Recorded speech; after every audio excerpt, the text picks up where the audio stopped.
Hello students, welcome back to Easy Nurse, where nursing education made easy. So, we are Easy Nurse here for your community health nursing live. So, let's start about the today's session.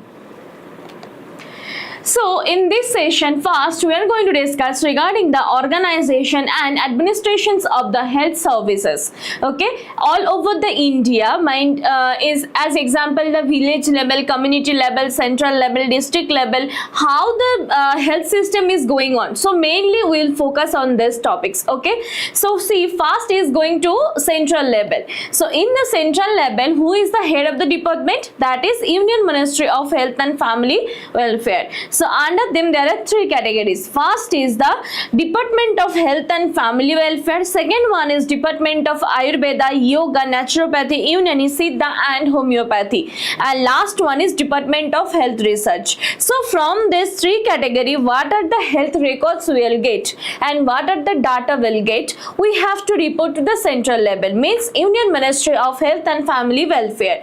So from this or from the central level, this head of the department, they will take decisions how they will going to deal with that particular disease outbreak or that particular epidemic disease and all. Okay, so next come to the state level. So in the state level, first is Ministry of Health and Family Welfare. So under them Health Secretary, next is the Joint Secretary, next Special Secretary, under the Special Secretary Director of the Health Services. Okay, so under this Director of Health Services, so many categories are there. First is the DMS, Director of Medical Service. Next one is DMA, Director of Medical Education. Next one is Director of Public Health or Preventive Medicine. PH means Public Health and PM means Preventive Medicine.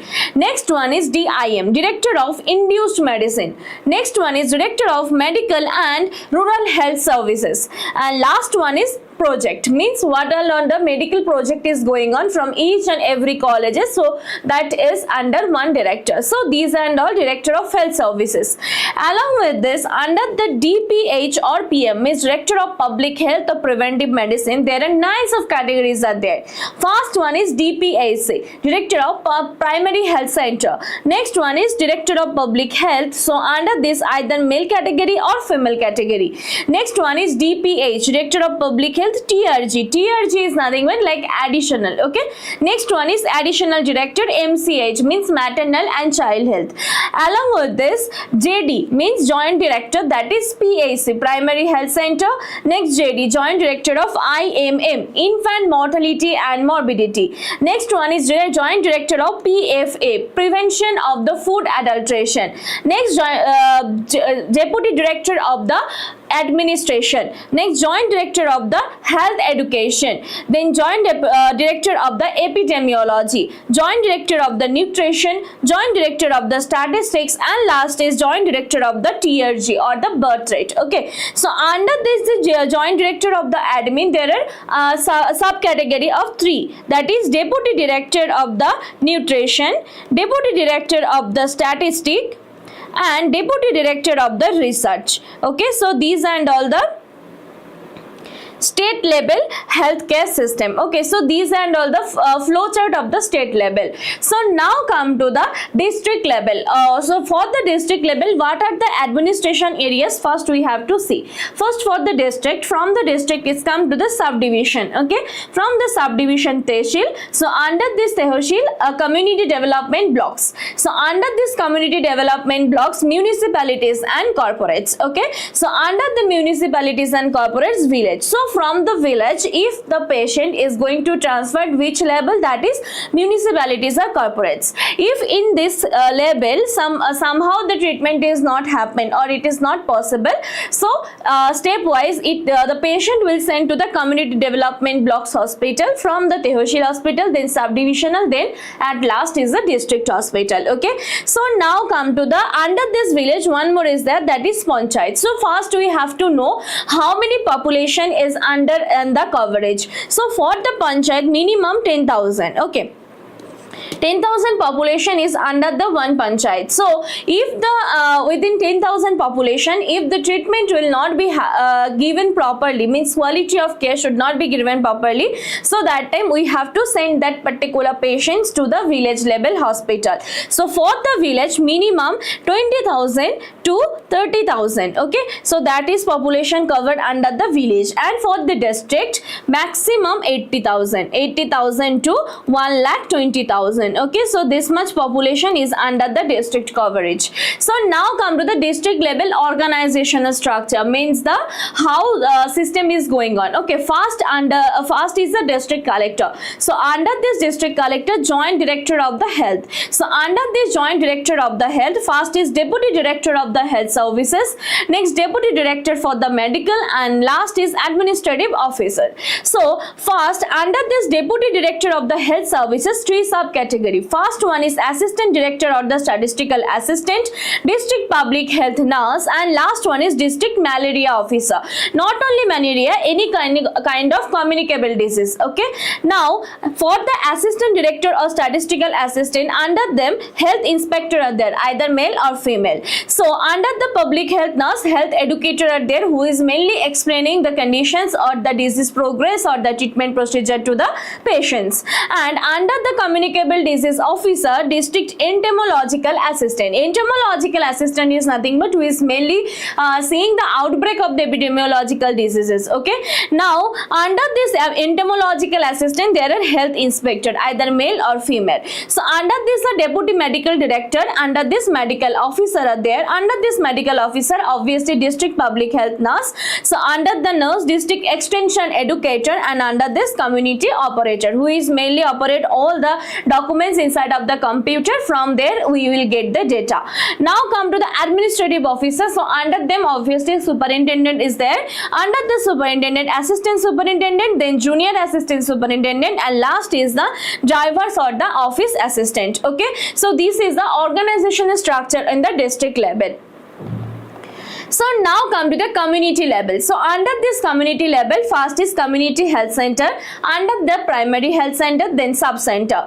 So sub center is mainly coverage the minimum 8,000 to 10,000 of the populations. okay, primary health center 10,000 to 20,000, and community health center maximum up to 40,000 population they are going to coverage. okay, now come to the village level. So under this village level, four category. First is the ASHA, accredited social health activist. okay, so what is the main role of ASHA? The female worker, a female person from one village who is mainly active and who is having the educational level at least up to class 8. okay, so for them they are going to giving the proper training for 6 months, and up to the 6 months they are going to give the stipend rupees 200 per month. okay, so based on that they have to giving the training, and after the 6 months they have to give the proper certificate, and for this certificate they can able to do the work like social services inside of the community people.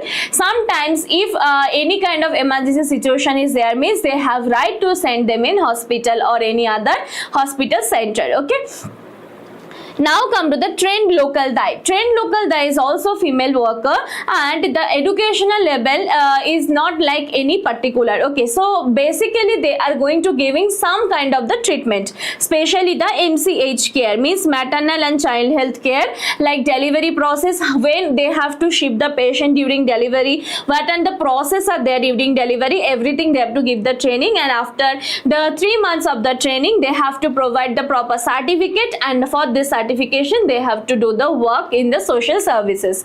Now come to the village health guide, either male or female, and last one is the Anganwadi worker. Anganwadi worker is nothing but like group D worker, as well as they have to provide the proper nutritious food to the children.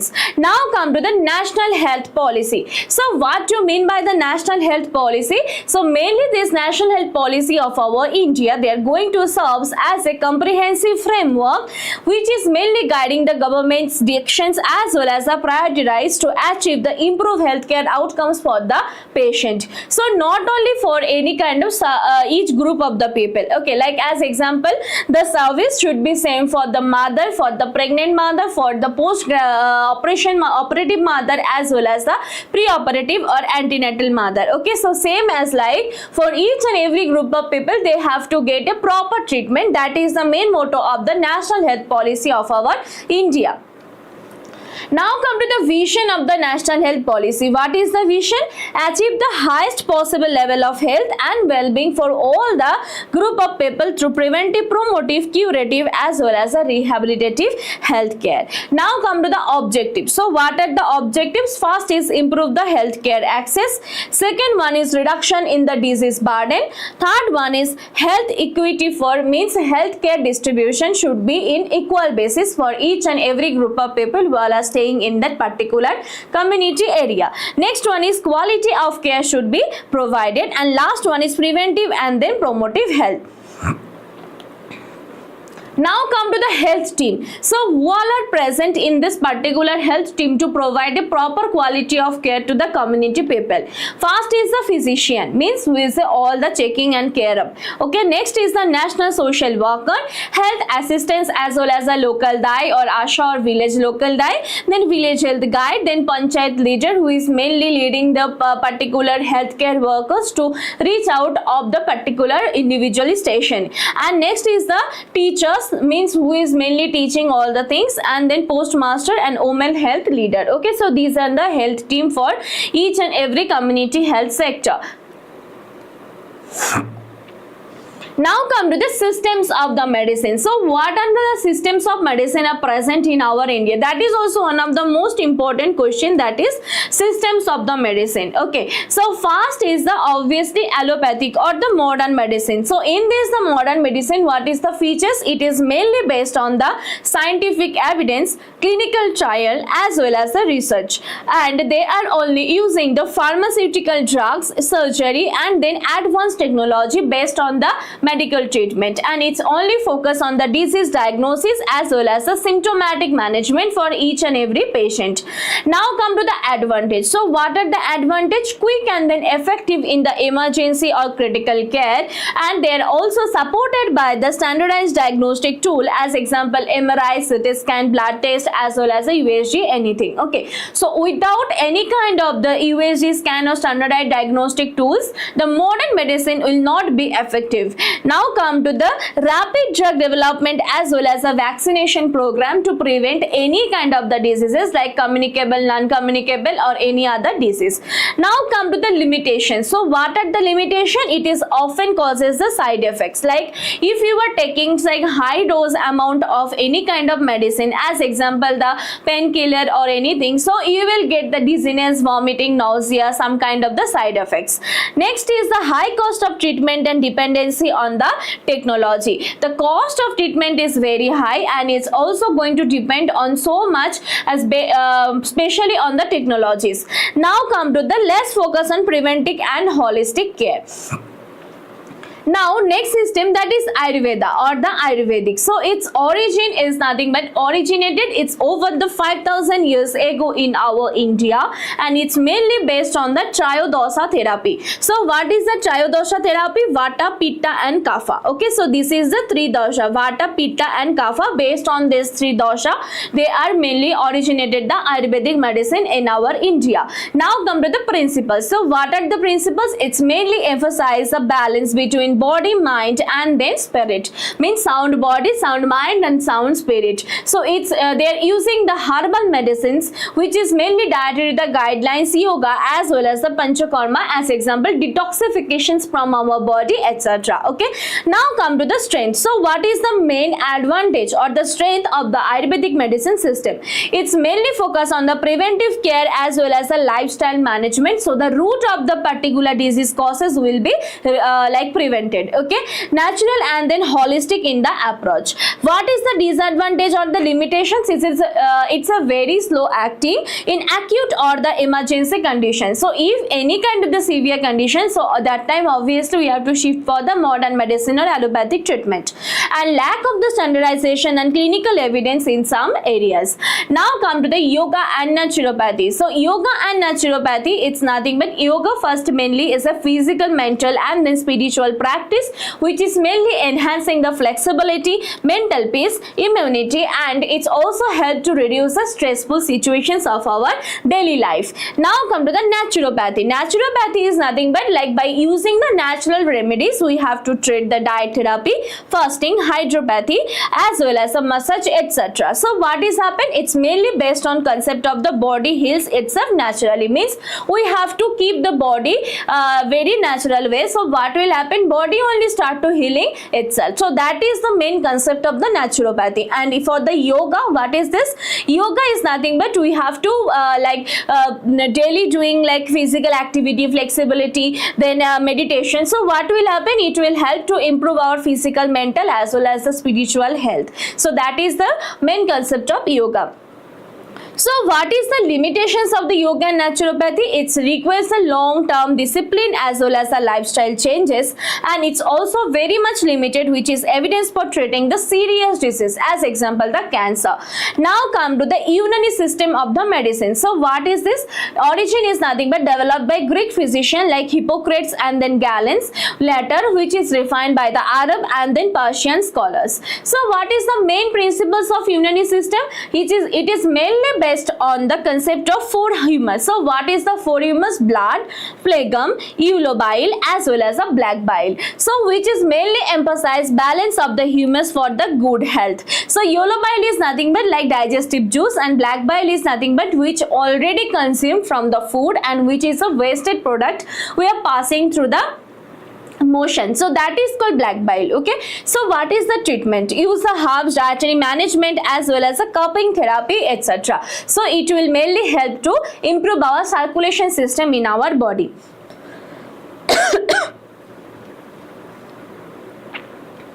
So what is the limitation? It's a very less effective in acute disease or surgery, and it's very limited integration with the modern technology.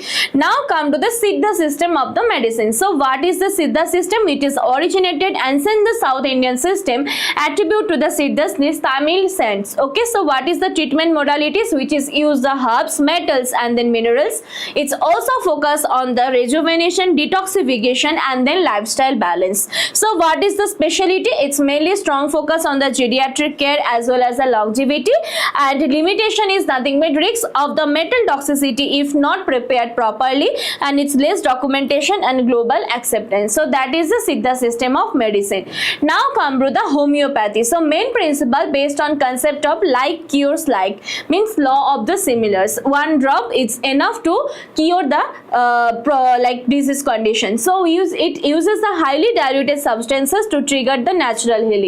So what is the strength? Non-toxic, safe for children and elderly. It's also focus on individual treatment. So what is the limitation? Obviously it's a very slow in action, non-suitable for the emergency, and then scientific community questions efficiency due to the high dilution. So other traditional system or the globally practiced medicine, that is traditional Chinese medicine or TCM, it includes the acupuncture, herbal medicine, Tai Chi and then the Qigong. Okay, so it's mainly based on balance of yin and yang and flow of the Qi or the life energy. So now come to the Tibetan medicine. So in this the Tibetan medicine, it combines the Indian Ayurveda, Chinese medicine and then local tradition. So now come to the healthcare personnel in our community. So all are present. So first is the medical officer or the doctor. The main role of the doctors are nothing but assessing and diagnosing the disease as soon as possible, means in early phase. Okay, now come to the nurses and auxiliary nurses, midwives. So based on the doctor's order, we have to provide the treatment based on the planning. Next come to the health supervisor, male and female. So it's mainly their role is nothing but to supervise the nurses supervise the nurse's role as well as the doctor's role, and then maintaining the health data. Next is the community health workers, like community health workers as well as the ASHA, to go for the home visit to take the data or the medical history or surgical history from the patients or from the individual in our community, and they have to support the submit that report to the particular PAC or CSN. Based on that, they have to take the decision. Next is the public health inspector, then pharmacist, who is mainly supplying the proper medicine based on the needs. Next is the health educators, who is explaining the proper medicine, proper treatment process as well as the proper how they have to maintain the healthy lifestyle to the community people. Then lab technician, their main role to through the by maintaining the advanced technology, they have to get to know what is actually happening in the inside of the body. Next is the dietitian and nutritionist, who is mainly balancing the proper healthy lifestyle by maintaining the proper balanced diet. As example, for the hypertension, they have to maintain the DASH diet. Okay. Next, mental health professional like psychologists and counselors, they have to counsel the patient's mental well-being. So what will happen, they can the individual who can't able to concentrate on that particular phase means they can able to concentrate, and the stress as well as the anxiety will be reduced from their daily life activities. Next is the social workers. His main work is to supervise as well as to provide the proper social health service to the individual community. Then traditional healers. So these and all the healthcare personnel in the community. Now come to the public health legislation. So public health legislation is nothing but it's mainly refer the law, regulation as well as a legal framework which is mainly enacted by the government sector, which is mainly help to protect, promote and preserve the health as well as the well-being of the population. So it's mainly ensure the legal support for public health program, epidemic control, environmental safety, and it's also assess the healthcare services. So what are the objectives of public health legislation? First is protection of the public health. It's mainly help to prevent the spread of communicable and non-communicable disease. Regulation of the health services. It's mainly help to ensure the quality, accessibility and affordability in healthcare services. Environmental protection. It's mainly help to control the pollution and manage the sanitation and waste. Next, safe food and water supply. It's mainly regulate the quality of the food and drinking water. Enforcement of the standard, which mainly enforce the public health standards in industry, schools and hospital, etc. So most common public health legislation. First is the Epidemic Disease Act, which is enacted by the 1897. So it's mainly grants legal the authority to take the special measures during the epidemic disease outbreaking, and it used during the COVID-19 for lockdown, mask mandates, etc. Next is the Indian Public Health Standard or IPHS, which was enacted in the year of 2005. It's mainly providing the minimum benchmarks of the infrastructure, human resources, equipment, drugs as well as the service delivery in the public health facilities, as example subcenter, PAC or the CAC. Next one is the ensure uniformity and quality in the health services under the National Family and Welfare. Now come to the Food Safety and the Standard Act, FSSA. It was enacted in the year of 2006. So it's a considered its various the food related law, which is mainly creating a single regulatory authority, the Food Safety and Standard Authority of India, FSSAI, and it's also ensured the safe, hygienic and properly labeled food product across the country, and it also prevents the food adulteration, contamination as well as the misbranding of the food. Next one is the Environmental Protection Act, which was enacted in the year of 1986. An umbrella legislation enacted after the Bhopal gas strategy, and it's the empowers the central government to take the comprehensive measures which is mainly help to protect and improve the environment of India, and it's also going to cover the air, water, land pollution as well as the hazardous waste management and biomedical waste management. Next, the Air Prevention and Control of the Pollution Act, which was enacted in the year of 1981, and it was designed to prevent, control and then reduce the air pollution level, establish the state and the central pollution control boards to monitor the air quality and humidity, and also promotes the public health by regulating the industrial emission and then vehicular pollution. Then the Water Prevention and Control of Pollution Act, it was enacted by the 1974, and the main aims to prevent and control the water pollution, which is mainly ensure the maintenance of the clean and safe water supply for the domestic, agricultural as well as the industrial uses, and empowers the authorities to regulate and penalize the polluters for the water bodies.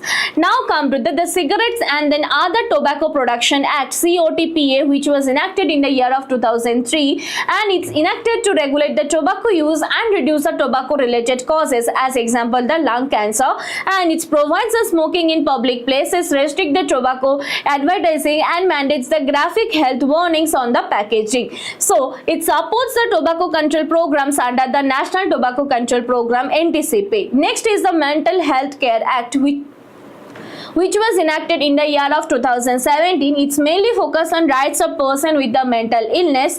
It guarantees access of mental health care service, as well as it's also helped to promote the informed consent, dignity, and then confidentiality. So it's mainly decriminalizing the attempt to die by suicide or promotes the community-based mental health care. Next is the National Health Bill, that is draft. Okay, so it's till now it's not like that much published. So it mainly aims to make the right to health a legal entitlement, and it's also purpose universal access to the healthcare service, especially for vulnerable population, and it's also emphasize the accountability, grievance redressal, as well as the community participation in health governments.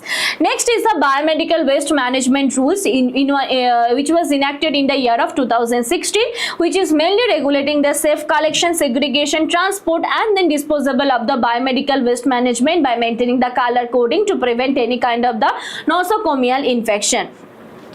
Reduce the risk of infection, environmental contamination, as well as the occupational hazard.